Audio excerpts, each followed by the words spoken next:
Panduan penggunaan dana desa untuk ketahanan pangan. Berdasarkan Perpres nomor 104 tahun 2021, dana desa ditentukan penggunaannya paling sedikit 20% untuk program ketahanan pangan, paling sedikit 40% untuk bantuan langsung tunai desa, paling sedikit 8% untuk dukungan pendanaan penanganan COVID-19, dan sisanya untuk program sektor prioritas lainnya.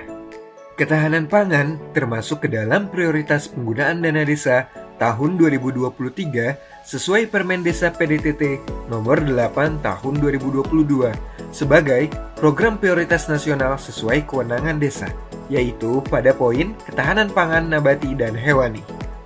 Jadi apa sih ketahanan pangan itu?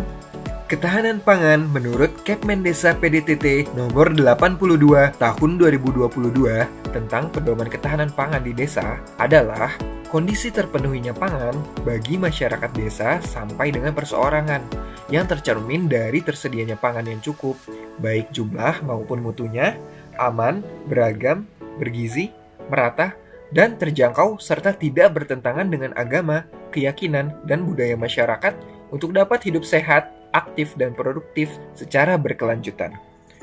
Kebijakan ketahanan pangan di desa merujuk pada upaya pencapaian SDGs desa, utamanya pada terwujudnya Tujuan 1, Desa Tanpa Kemiskinan, Tujuan 2, Desa Tanpa Kelaparan, Tujuan 3, Desa Sehat dan Sejahtera, Tujuan 9, Infrastruktur dan Inovasi Desa sesuai kebutuhan, Tujuan 14, Desa Peduli Lingkungan Laut, Tujuan 15, Desa Peduli Lingkungan Darat, Tujuan 17, Kemitraan untuk Pembangunan Desa, dan Tujuan 18, Kelembagaan Desa Dinamis dan Budaya Desa Adaptif.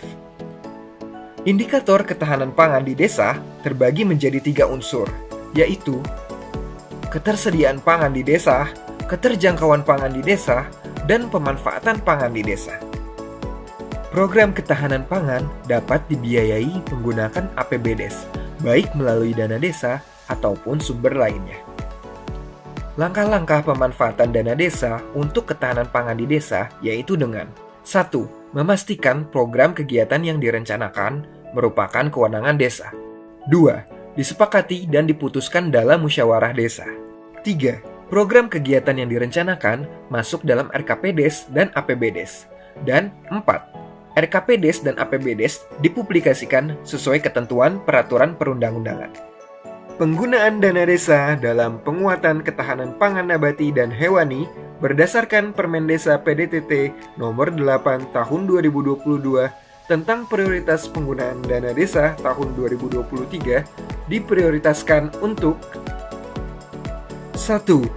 Pengembangan usaha pertanian, perkebunan, perhutanan, peternakan, dan atau perikanan. 2.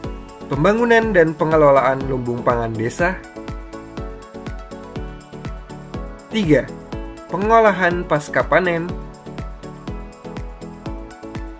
4. Pengembangan pertanian keluarga, pekarangan pangan lestari, hidroponik atau bioponik. 5. Pengembangan jaringan pemasaran produk pertanian, perkebunan, perhutanan, peternakan, dan atau perikanan. 6. Pengembangan usaha atau unit usaha BUMDes atau BUMDes bersama yang bergerak di bidang pangan nabati dan atau hewani, termasuk namun tidak terbatas pada penguatan atau penyertaan modal. Dana desa juga dapat digunakan untuk penguatan ketahanan pangan lainnya yang sesuai dengan kewenangan desa dan diputuskan dalam musyawarah desa. Panduan ini harapannya dapat menjadi acuan bagi desa dalam penggunaan dana desa untuk program ketahanan pangan di desa. Salam APIK.